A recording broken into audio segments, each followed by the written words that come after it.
Hello students, कैसे हैं आप सब लोग। उम्मीद करती हूँ सब अच्छे होंगे। मैं Veena Rana ICT virtual class में आपका स्वागत करती हूँ। स्टूडेंट्स, हम पढ़ रहे हैं क्लास 6 की हिंदी।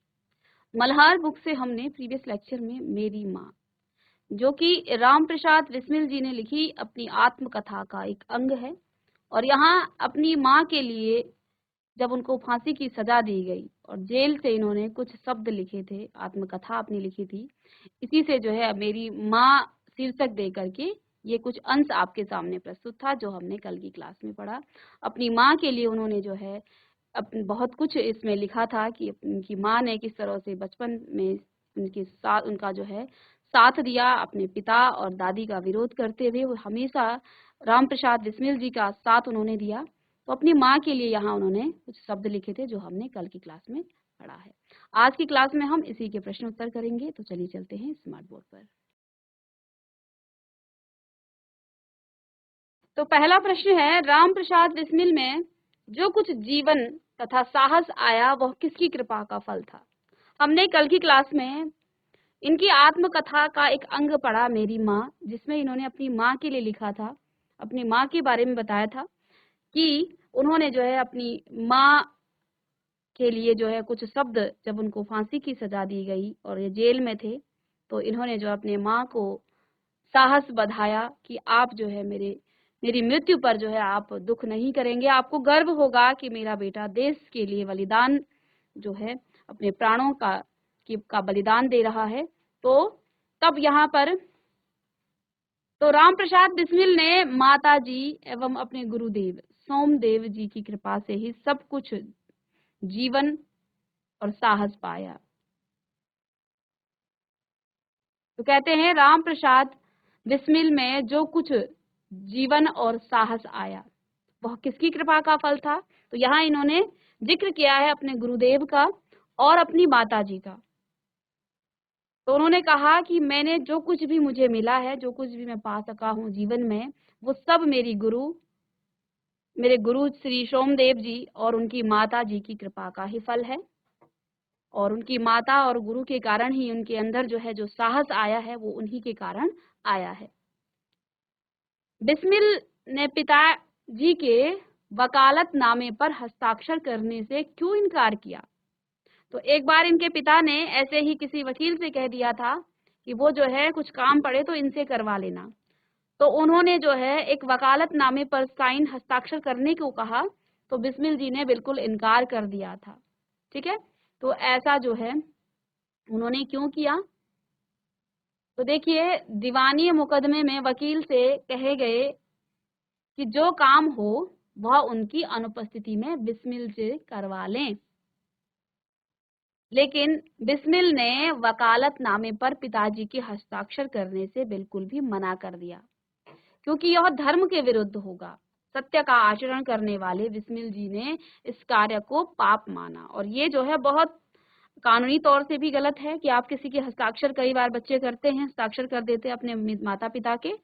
तो यहाँ जो है हमें उनसे बहुत कुछ सीखने को भी मिलता है कि उन्होंने जो है पिता के कहने के बावजूद भी ये काम नहीं किया, जबकि पिता ने स्वयं कहा था कि मेरी अनुपस्थिति में अगर कोई काम हो तो बिस्मिल से करवा लेना, लेकिन उन्होंने अपने पिता के हस्ताक्षर करने से बिल्कुल मना कर दिया था, क्योंकि ये धर्म के विरुद्ध था। ठीक है, और किसी के हस्ताक्षर करना जो है ये गलत बात है। तो हमें जो है कभी भी किसी के हस्ताक्षर करने नहीं चाहिए, चाहे आप अपने पेरेंट्स के करें या आपके सगे संबंधी हों, किसी के भी आपको हस्ताक्षर नहीं करने चाहिए। और वो जो है हमेशा सत्य का ही आचरण करते थे, इसलिए उन्होंने इसे धर्म के विरुद्ध माना और उन्होंने उस वकालतनामे पर हस्ताक्षर नहीं किए। ठीक है, चलिए लिखिएगा इसे।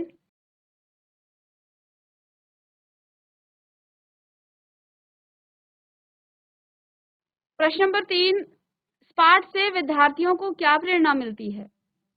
अब ये पाठ आपके सामने क्यों आपकी क्लास सिलेबस में डाला गया है, क्योंकि किसी भी चैप्टर को रखने का कोई उद्देश्य होता है, आपको उससे कुछ प्रेरणा मिलती है, कुछ शिक्षाएं मिलती है, तभी जाकर के आप, तो जब भी आप किसी पाठ को पढ़ते हैं, उस पाठ से हमें क्या शिक्षा मिली, क्या हमने यहाँ से सीखा। आप किसी भी व्यक्ति के व्यक्तित्व के बारे में जब आप पढ़ते हैं तो बहुत कुछ हमें सीखने को मिलता है, चाहे उस व्यक्ति ने कुछ ऐसी नकारात्मक चीजें भी की हैं, तो उससे भी हमें बहुत कुछ सीखने को मिलता है।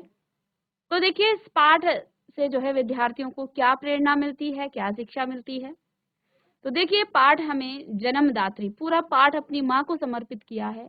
जो है ये पाठ उन्होंने अलग से नहीं लिखा था, उन्होंने अपना जीवन, अपनी आत्मकथा लिखी थी और अपनी आत्मकथा से ही उनका जो है यहाँ पर अंग लिया गया है, जो कि आपके पाठ में यहाँ पर सम्मिलित किया गया है, आपकी पाठ्य पुस्तक में इसको सम्मिलित किया गया है। क्योंकि यहाँ लेखक ने, राम प्रसाद बिस्मिल जी ने अपनी जन्मदात्री माँ के प्रति आदर और प्रेम की भावना को सिखाता है। माँ हमारे लिए जीवन भर जो है समर्पण करती है, तो हमें भी, हमारा भी कर्तव्य बनता है अपनी माँ के प्रति हमें आदर का भाव रखें, प्रेम की भावना हम रखें। तो ये सारी बातें हमें सिखाता है।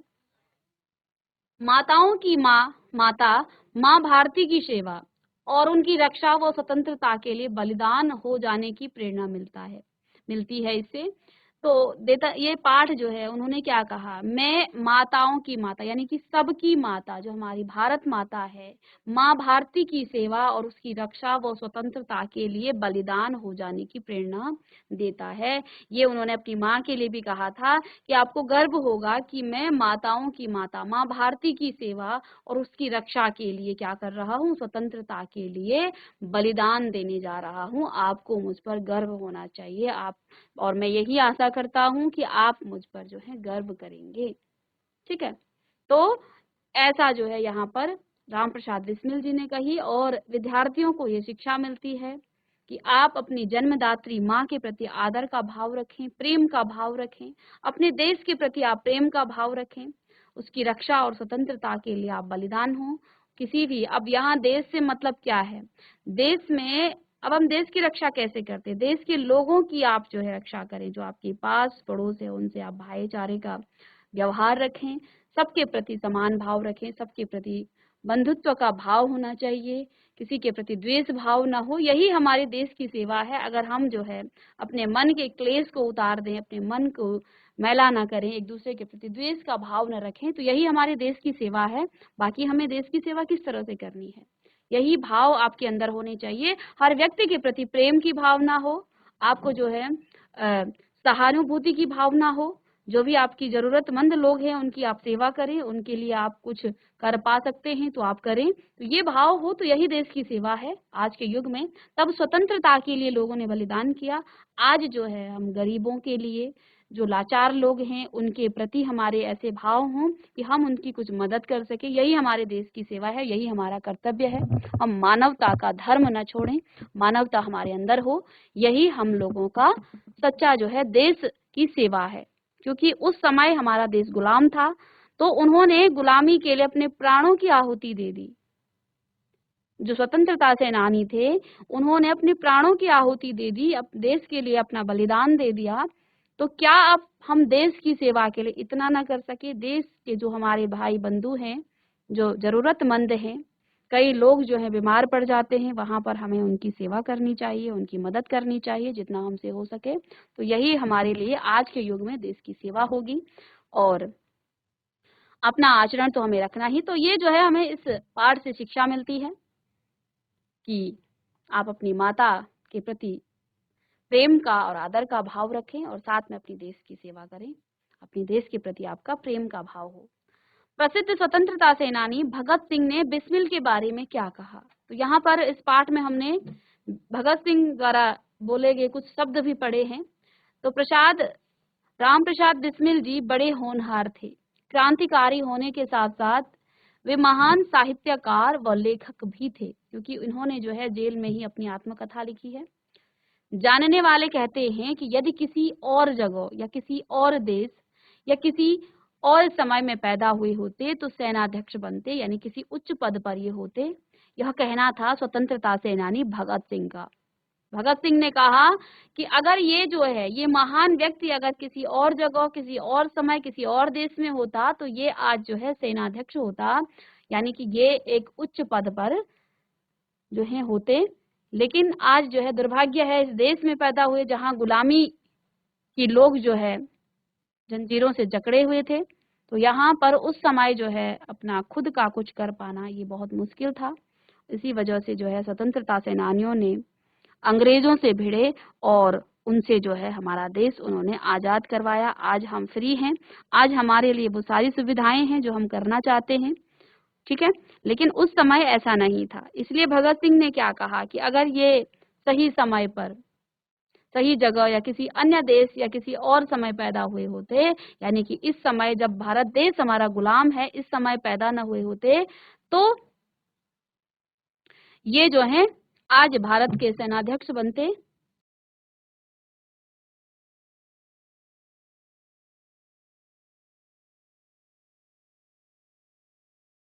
ठीक है, चलिए नेक्स्ट, बिस्मिल जी ने कौन सी आत्मकथा लिखी और इसका क्या प्रभाव पड़ा?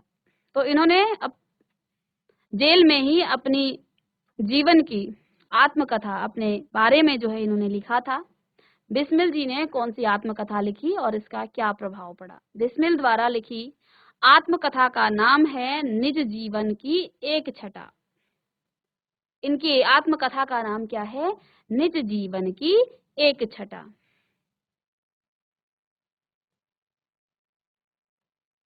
इस आत्मकथा के कारण अंग्रेज बिस्मिल को फांसी देने के बाद भी हरा न सके और बिस्मिल भारतीय जनमानस में अमर हो गए, क्योंकि इन्होंने अपनी आत्मकथा के कारण जो है वो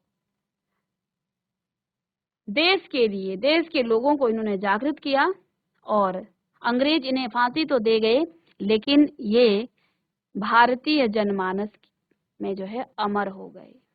ठीक है, चलिए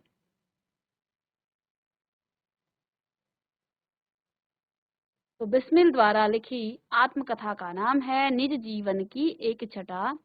इस आत्मकथा के कारण अंग्रेज बिस्मिल को फांसी देने के बाद भी हरा न सके। बिस्मिल भारतीय जनमानस में अमर हो गई। चलिएगा नोट करें इसे।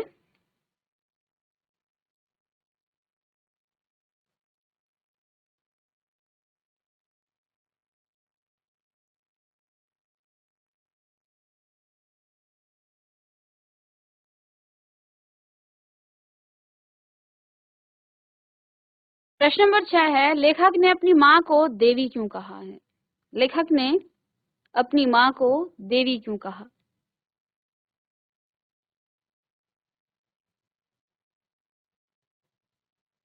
तो यहाँ कवि ने कहा कि उनकी जो माँ है वो देवी के समान है, क्योंकि उनमें जो कुछ जीवन और साहस आया है वो सब उनकी माता जी की कृपा का ही परिणाम है।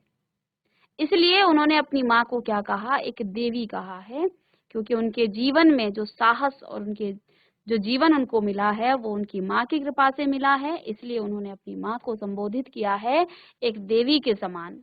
ठीक है, चलिए प्रश्न नंबर 7, माता जी ने लेखक से विवाह करने के लिए कब कहा? जब उनकी दादी और उनके पिता ने उनसे विवाह करने का की बात कही तो उनकी माता ने इसका विरोध किया। तो उनका कहना था कि पहले वो शिक्षा प्राप्त कर लें, उसके बाद ही उनका विवाह करना उचित रहेगा। जबकि उनकी दादी और उनके पिता जो है चाहते थे कि वो विवाह कर ले, लेकिन उन्होंने जो है इनका पूरा समर्थन किया, पूरा साथ दिया और क्या कहा कि पहले वो अपनी शिक्षा प्राप्त कर लें, उसके बाद ही वो जो है विवाह करेंगे। चलिए नेक्स्ट है, लेखक ने अपने जीवन में दृढ़ता कब प्राप्त की?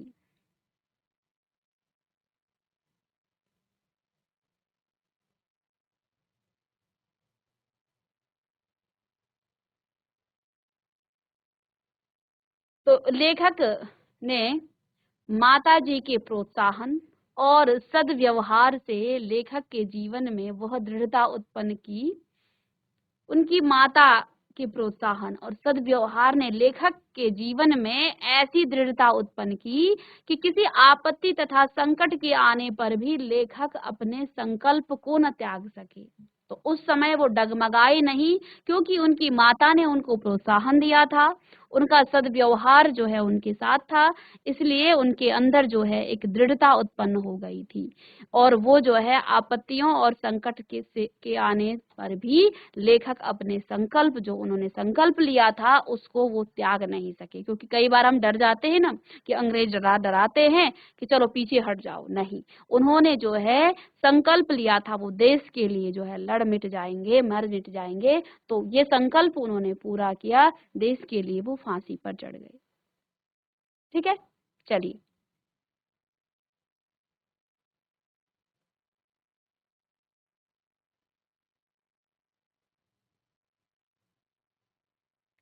वकील ने किस काम के लिए लेखक को बुलाया? तो वकील ने पिताजी के हस्ताक्षर वकालतनामे पर करने के लिए बुलाया था, क्योंकि उनके पिता ने एक बार कहा था कि जब मैं न रहूं तब तुम राम प्रसाद बिस्मिल को बुला लेना, उससे काम करवा लेना। लेकिन यहाँ पर राम प्रसाद बिस्मिल ने हस्ताक्षर नहीं किए उनके पिता के बोलने के बाद भी, क्योंकि ये काम धर्म के विरुद्ध था। तो आइए यहाँ पर कुछ आपके बहुविकल्पीय प्रश्न हैं। बिस्मिल की बहनों को छोटी आयु में शिक्षा कौन दिया करता था? आचार्य जी, उनकी माताजी, पिताजी, दादी जी। तो उनकी माताजी का विवाह मात्र 11 वर्ष की उम्र में ही हो गया था और वो उस समय बिल्कुल अनपढ़ थी, बिल्कुल भी पढ़ी लिखी नहीं थी। जब बिस्मिल जी का जन्म हुआ तो उन्होंने, और जब ये 5-7 वर्ष के हुए तो इन्होंने पढ़ना शुरू किया। उनके साथ की जो महिलाएं थी उनमें जो पढ़ी लिखी होती थी उनसे वो लिखना सीखती थी और धीरे धीरे जो है ये देवनागरी पढ़ने लग गई। और जब इनकी बहनें हुई तो इन्होंने जो है उनकी माता ने ही उनको शिक्षा दी। तो छोटी आयु में उनकी माता उनकी बहनों को शिक्षा दिया करती थी, यानी उनको स्वयं पढ़ाती थी। तो उनकी माता जी, यहाँ पर उत्तर ख होगा। ठीक है, चलिए। प्रश्न नंबर 2 है, माता जी ने गृह कार्य की शिक्षा किससे प्राप्त की?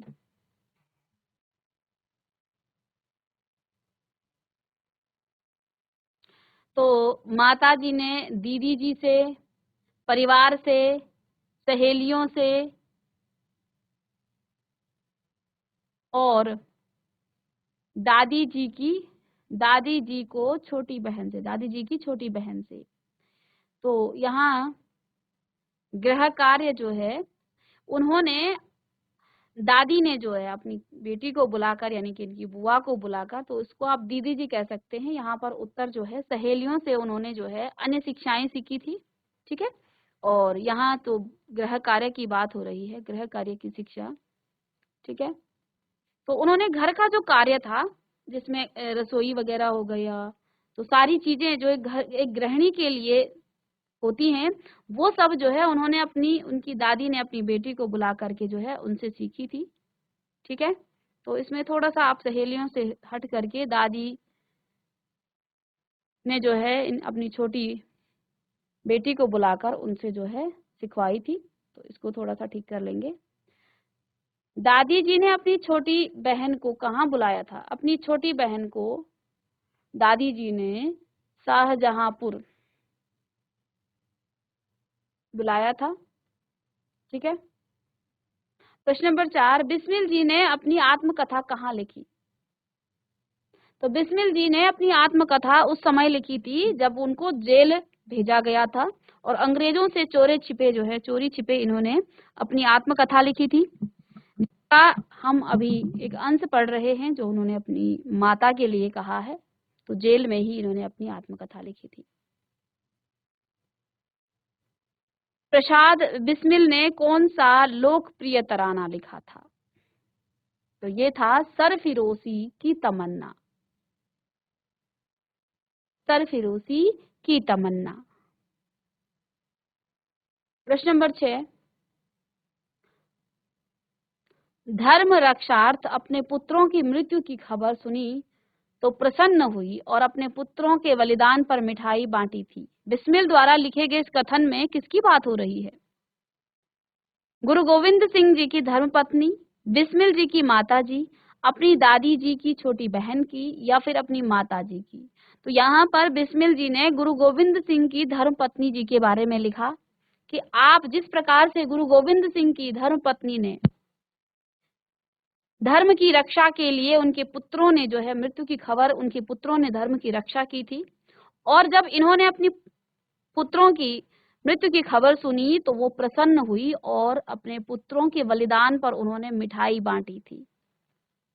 तो ये उदाहरण इन्होंने अपनी माता को दिया कि आप भी, यदि मुझे फांसी हुई तो आप भी जो है इसी तरह से जो है धैर्य मानना और आप जो है दुखी ना होना, इस तरह का भाव इनका रहा। तो इन्होंने उदाहरण अपनी चिट्ठी, अपनी आत्मकथा में लिखा कि आप, मैं उम्मीद करता हूँ कि आपको जो है मुझ पर गर्व होगा कि मैं भारत माता, माताओं की माता, भारती माता के लिए जो है बलिदान दे रहा हूँ अपने प्राणों का।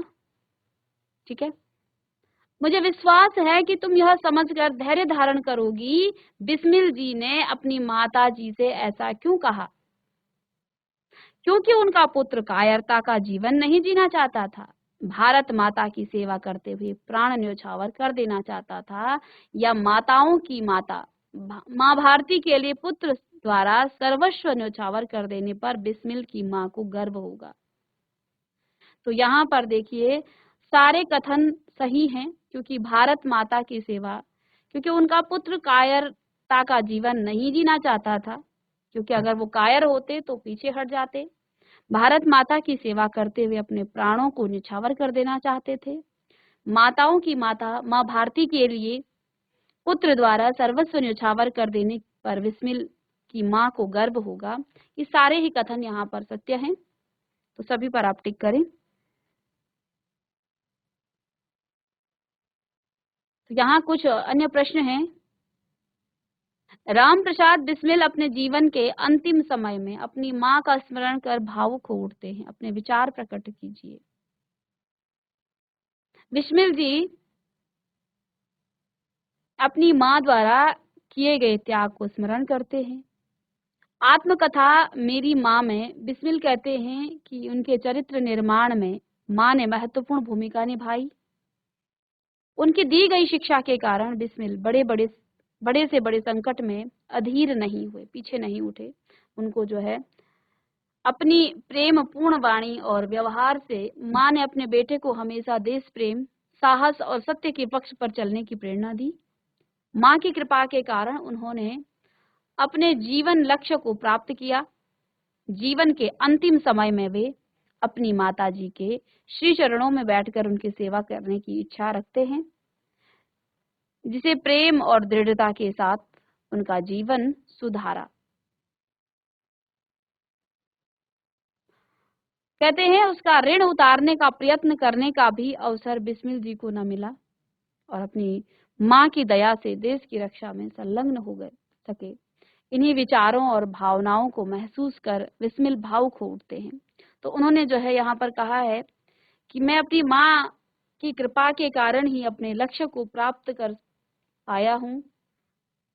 जीवन के अंतिम समय में वे अपनी माता के श्री चरणों में बैठकर उनकी सेवा करने की इच्छा रखते हैं, लेकिन उनका जीवन जो है अब ये भी नहीं कर सकता है, क्योंकि वो जो है जेल में है और अपनी माता की वो सेवा करना चाहते हैं। उनसे ऋण उतारना का वो उनका ऋण उतारने का वो प्रयत्न करना चाहते हैं, लेकिन ये सब अब उनके वश में नहीं है, क्योंकि अब वो जेल में हैं। तो उन्होंने कहा कि मैं इस जन्म में क्या, जन्म जन्मांतर भी आपके ऋण से ऋण नहीं हो सकता।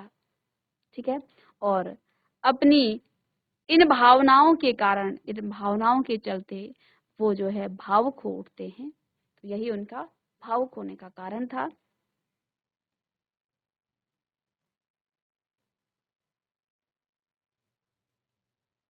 तो बिस्मिल जी को अपनी मृत्यु या अपनी फांसी से कोई डर नहीं था, उनको उनके उस चीज से कोई भावुकता नहीं थी। उनकी भावुकता सिर्फ ये थी कि जिस माँ ने उनके लिए इतना कुछ किया, वो अपनी माँ के चरणों को भी नहीं छू पाए, अपनी माँ की सेवा भी नहीं कर पाए, इसलिए वो जो है भावुक हो उठते हैं। चलिएगा नेक्स्ट प्रश्न, वकील ने लेखक को क्या समझाया और लेखक ने क्या किया। तो वकील ने बिस्मिल जी को क्या समझाया। वकील साहब ने लेखक को बहुत समझाया कि मुकदमा खारिज हो जाएगा, किंतु लेखक पर कुछ भी प्रभाव न हुआ और ना ही लेखक ने हस्ताक्षर किए। लेखक अपने जीवन में सदैव सत्य का आचरण करते थे, चाहे कुछ भी हो जाए सत्य बात कहते थे। तो लेखक ने जो है सत्य का ही साथ दिया, इसलिए उन्होंने जो है वकील साहब की बात भी नहीं मानी, जबकि वकील साहब ने उनको बहुत समझाया कि उनका मुकदमा खारिज हो जाएगा। किंतु यहाँ बिस्मिल जी ने उनकी बात नहीं मानी, क्योंकि धर्म के विरुद्ध वो काम नहीं करते थे, वो जो है सत्य का ही आचरण करते थे। चलिएगा, लेखक की माँ कौन थी और उन्हें किसने गृह कार्य सिखाया? तो लेखक की माँ नितांत अशिक्षित थी और एक ग्रामीण कन्या के समान थी। शाहजहांपुर आने के थोड़े दिनों बाद दादी जी ने अपनी छोटी बहन को बुला लिया और उन्होंने लेखक की माँ को गृह कार्य की शिक्षा दी।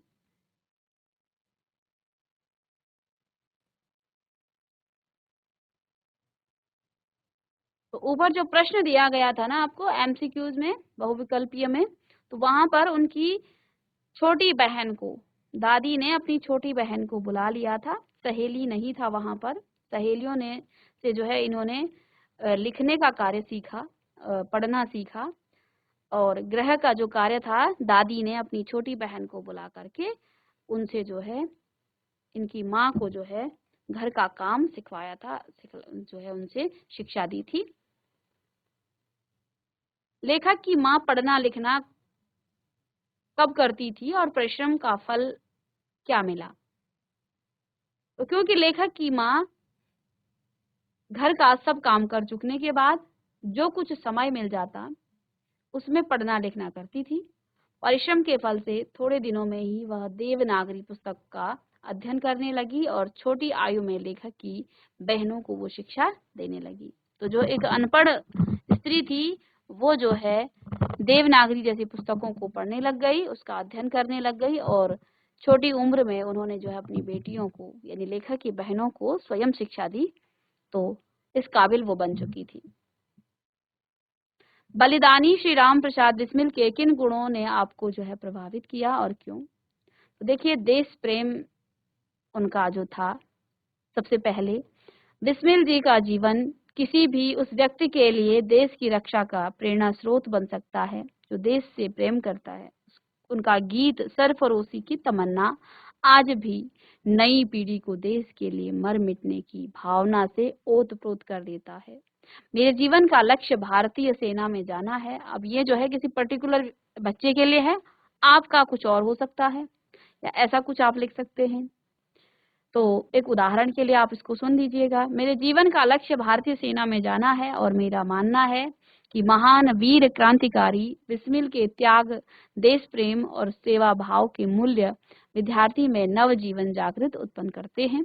तो सिर्फ सेना में जाना ही देश की सेवा नहीं है, आप जो है कई तरीके से देश की सेवा कर सकते हैं। आप उच्च पदों में जाइए और समाज की सेवा कीजिए, ठीक है, वो भी एक देश की सेवा है। क्योंकि हर कोई अगर सेना में ही जाएगा, हर किसी का लक्ष्य अगर ये बन जाएगा तो फिर अन्य जगह जो है खाली हो जाएगा। इसलिए जो है सभी तरीके से आप देश की सेवा कर सकते हैं।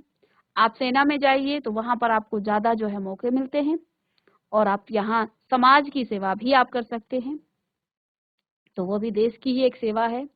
अदम्य साहस था बिस्मिल जी का व्यक्तित्व, साहस और निडरता से भरपूर था। वे सिखाते हैं कि देशभक्ति की राह में संघर्षों और मृत्यु से क्या डरना, हिम्मत और हौसले के साथ जीवन में आगे बढ़ें, और कुर्बान होने का भी अलग आनंद होता है। मातृ प्रेम, माँ के प्रति उनका प्रेम था। माँ के चरणों को बिस्मिल जी ने अपना संसार माना। वे अपने जीवन को सुधारने, देश सेवा में संलग्न होने, धार्मिक और आत्मिक उन्नति का श्रेय अपनी जन्मदात्री माँ को देते हैं। जिस प्रकार बिस्मिल जी ने अपनी माँ का के अगाध प्रेम और योगदान के विचार दिल को छूने वाले हैं, इस प्रकार बिस्मिल के उच्च आदर्श और गुण जो हैं प्रभावित करते हैं। तो अब यहाँ गद्यांशों पर आधारित प्रश्न है।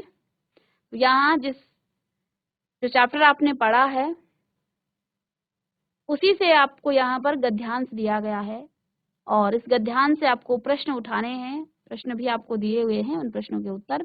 तो जब भी आपके पास गद्यांश पर आधारित प्रश्न आते हैं तो सबसे पहले आप उस गद्यांश को ध्यान से पढ़िए। चलिए, गद्यांश में लिखा है, उन्होंने हिंदी पढ़ना आरंभ किया। पढ़ने का शौक उन्हें खुद ही पैदा हुआ। उन्होंने किसने? अपनी माँ के बारे में बताते हैं। मोहल्ले की जो सखी और सहेली जो घर पर आया करती थी, उन्हीं में से जो शिक्षित थी माताजी, उनमें अक्षर बोध करती थी। देखिए, जिसकी सीखने की ललक होती है, जिसकी सीखने की चाह होती है, वो हर व्यक्ति से सीखता है। तो इनकी माता को सीखने की चाह थी, तो इन्होंने अपनी मोहल्ले की जो सखियां थी और उनमें भी जो शिक्षित थी, जो पढ़ी लिखी थी, उनसे इन्होंने अक्षर बोध करने लग गई, उनसे वो अक्षर सीखने लगी। इस प्रकार घर का सब काम कर चुकने के बाद जो समय उनको मिल जाता था उसमें पढ़ना लिखना करती थी। परिश्रम के फल से थोड़े दिनों में ही वे देवनागरी पुस्तकों का अध्ययन करने लग गई। मेरी बहनों को छोटी आयु में माताजी ही शिक्षा दिया करती थी। जब से मैंने आर्य समाज में प्रवेश किया, माताजी से खूब वार्तालाप होता है। उस समय की अपेक्षा अब उनके विचार भी कुछ उदार हो गए हैं। यदि मुझे ऐसी माता न मिलती तो मैं भी असाधारण मनुष्यों की भांति संसार चक्र में फंसकर जीवन निर्वाह करता। और प्रश्न अब यहाँ पर इस गद्यांश पर आधारित। तो गद्यांश के आधार पर किसने पढ़ना आरंभ किया? तो राम प्रसाद बिस्मिल जी की माता जी ने पढ़ना आरंभ किया। लेखक के मन पर किसका प्रभाव पड़ा? इस प्रभाव का क्या परिणाम हुआ? तो लेखक के मन पर अपनी उनकी माता के द्वारा दिए गए जीवन मूल्यों का और आदर्शों का प्रभाव पड़ा। माँ की प्रेरणा से बिस्मिल जी में कर्तव्य परायणता, निष्ठा, देश सेवा और समर्पण जैसे गुणों का समावेश हुआ। ऐसी माता न मिलती तो मैं भी अति साधारण मनुष्य की भांति संसार चक्र में फंसकर जीवन निर्वाह करता। वाक्य का अर्थ स्पष्ट कीजिए। अक्सर मनुष्य जीवन के रोजमर्रा के कार्य और जीवन यापन में ही उलझ कर रह जाता है और जीते तो सभी हैं, लेकिन बिस्मिल जी में माँ के प्रभाव के कारण माताओं की माता भारत माता के लिए सर्वस्व न्यौछावर करने की हिम्मत और चाह जागृत हुई। ठीक है,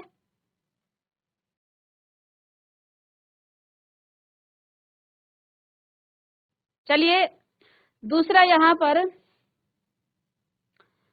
एक गद्यांश है। इस गद्यांश को आप लिखिएगा और इस गद्यांश से आप प्रश्न स्वयं बनाइए और फिर उनके उत्तर आपको देने हैं। जन्मदात्री जननी, इस जीवन में तो तुम्हारा ऋण उतारने का प्रयत्न करने का भी अवसर न मिला। इस जन्म में तो क्या, यदि मैं अनेक जन्मों में भी सारे जीवन प्रयत्न करूं तो भी तुमसे ऋण नहीं हो सकता, यानी तुम्हारा ऋण नहीं उतार सकता। जिस प्रेम और दृढ़ता के साथ तुमने इस तुच्छ जीवन का सुधार किया वह अवर्णनीय है, उसका वर्णन नहीं किया जा सकता है। तो यहाँ पर राम प्रसाद बिस्मिल जी ने अपनी माता के लिए जो शब्द लिखे हैं, क्या लिखे हैं? जन्मदात्री जननी, इस जीवन में तो तुम्हारा ऋण उतारने का प्रयत्न करने का भी अवसर न मिला। ठीक है, इस जन्म में तो क्या, यदि मैं अनेक जन्मों में भी सारे जीवन प्रयत्न करूं तो भी उससे ऋण नहीं हो सकता, मैं उससे उतर नहीं सकता। ठीक है, जिस प्रेम और दृढ़ता के साथ तुमने इस तुच्छ जीवन का सुधार किया वह अवर्णनीय है। अब आपको इन पर जो है प्रश्न बनाने हैं। इस पैराग्राफ को लिख करके इस गद्यांश को आप लिखेंगे और इससे आप कितने प्रश्न बना सकते हैं इसको लिखिएगा, प्रश्न बनाइए और फिर उसके उत्तर भी आप लिखेंगे। तो यहाँ जन्मदात्री जननी किसे कहा गया है? अब लेखक किसके ऋण से ना उतरने, ऋण ना होने की बात करता है? इस प्रकार की प्रश्न आप बना सकते हैं। ठीक है, और अन्य प्रश्न भी आप इसके ध्यान से बनाएंगे। तो लगभग 4 से 5 प्रश्न आप बनाइएगा और रिलेटेड टू इसमें जो है आप उस पाठ से संबंधित प्रश्न भी पूछ सकते हैं, क्योंकि ऐसा ही होता है जब गद्यांश आपके सामने होता है और वो पठित गद्यांश है। अपठित गद्यांश में अन्य प्रश्न कम पूछे जाते हैं, जहाँ पठित गद्यांश होता है उससे रिलेटेड और भी प्रश्न हो सकते हैं। ठीक है।